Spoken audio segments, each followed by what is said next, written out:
Good evening. Tonight, something fundamental has shifted, something that cannot be walked back. For the first time since the Cold War ended, Russia has publicly blamed the United States by name for a military strike on Russian soil, not Ukraine, not NATO, America. And Moscow promised retaliation immediately. This is calculated escalation designed to corner Washington.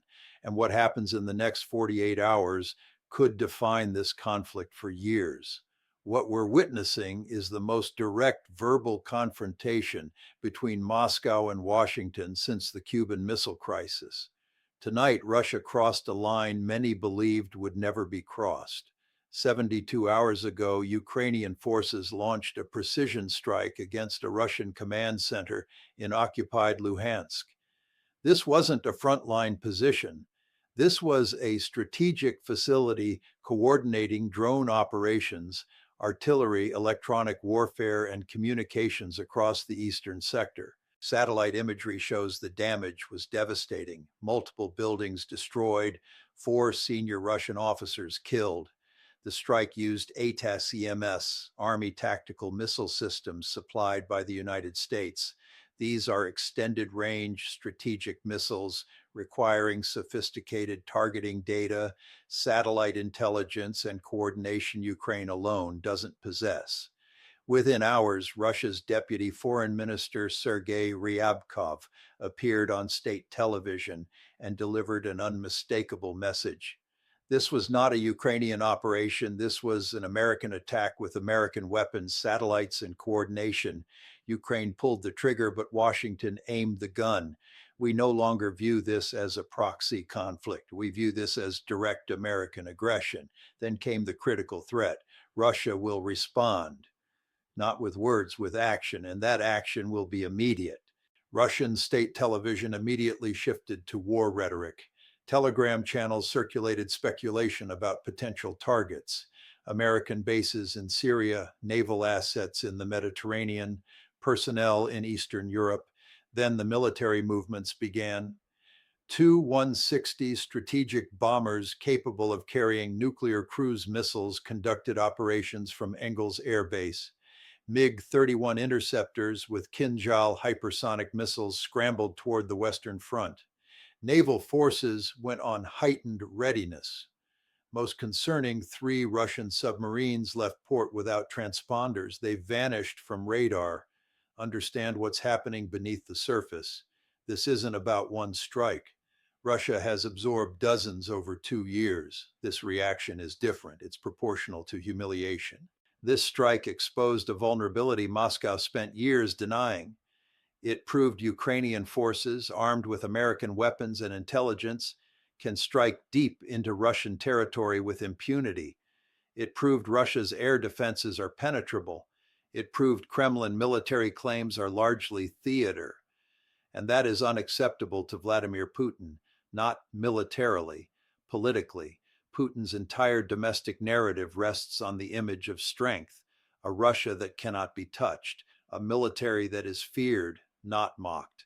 Every time Ukraine executes a strike like this, that image cracks. Every time a command center burns, every time a senior officer dies, every time satellite footage circulates on Western news networks showing Russian infrastructure in ruins, the illusion erodes. And so the Kremlin has chosen escalation, not because it's strategic, because it's necessary for political survival. The United States showed no willingness to back down. Within hours, the White House National Security Council responded. The United States categorically rejects Russia's accusations. We provide defensive assistance to Ukraine in accordance with international law. Any threats against American personnel, assets, or interests will be met with a decisive and overwhelming response. Decisive and overwhelming, not proportional. Those are the words Washington chose. To reinforce the message, America repositioned assets. An Aegis destroyer entered the eastern Mediterranean. B-52 bombers patrolled over Poland and Romania. F-35 squadrons in Germany went on alert, all visible, all meant to send a message: we are not afraid. Behind the scenes, diplomatic machinery kicked into overdrive. The Secretary of State held urgent calls with counterparts in London, Paris, and Berlin. NATO ambassadors convened an emergency session in Brussels. Back-channel communications with Moscow were activated through intermediaries in Switzerland and Turkey. But here's the reality: no one in Washington wants to say publicly. We are now in uncharted territory. The lines that once separated this conflict, the boundaries between proxy war and direct confrontation, between support and participation, between deterrence and provocation, those lines are gone. They've been erased by the very weapons we supplied, by the very intelligence we provided, by the very success of the strategy we designed. Russia knows this. Moscow understands it cannot defeat Ukraine militarily without confronting the source of Ukraine's power. And that source is America. American weapons, American training, American satellites, American targeting data. So the Kremlin has made a calculation, a dangerous calculation. It has decided to reframe this conflict entirely. No longer Russia versus Ukraine. Now Russia versus the United States, with Ukraine merely the battlefield. And if that framing holds, if the world begins to accept this is indeed a direct US-Russia confrontation, then the rules change, the constraints dissolve. The escalation ladder extends upward into territory we haven't seen since October 1962. I've warned about this moment for years. The West's strategy of arming Ukraine without fully accounting for Russian escalation psychology was always going to provoke exactly this kind of response. That Russia, feeling cornered, would lash out not at Ukraine but at the powers behind it. What we're witnessing is not a miscalculation, it's a consequence. A consequence of a strategy that prioritized Ukrainian battlefield success without accounting for how Moscow would react when its red lines were crossed.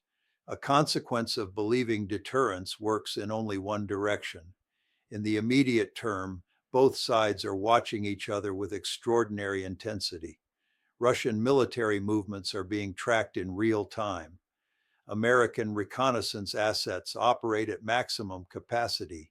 Every submarine, every bomber, every missile battery, all monitored, all analyzed, all fed into command structures now operating on heightened alert. Diplomatic channels remain open, but barely. The tone in back-channel communications has reportedly shifted from tense to hostile. Russian diplomats are described as uncharacteristically aggressive. American officials as unyielding. Ukraine, for its part, has remained defiant. President Zelensky hasn't issued a public statement, but his office released a brief communication reaffirming Ukraine's right to strike legitimate military targets within occupied territories. No apology, no hesitation, no backing down. In other words, every actor in this crisis is holding their position. No one is blinking. And that is precisely when accidents happen, when miscalculations occur, when a single decision made under pressure with incomplete information triggers a chain of events that cannot be undone. We've been here before. The Cuban Missile Crisis, the Able Archer exercise of 1983, Syrian airstrikes that nearly brought American and Russian forces into direct combat. Each time the world stepped back from the edge. But history is not a guarantee. History is a warning. And tonight, that warning is louder than it has been in decades.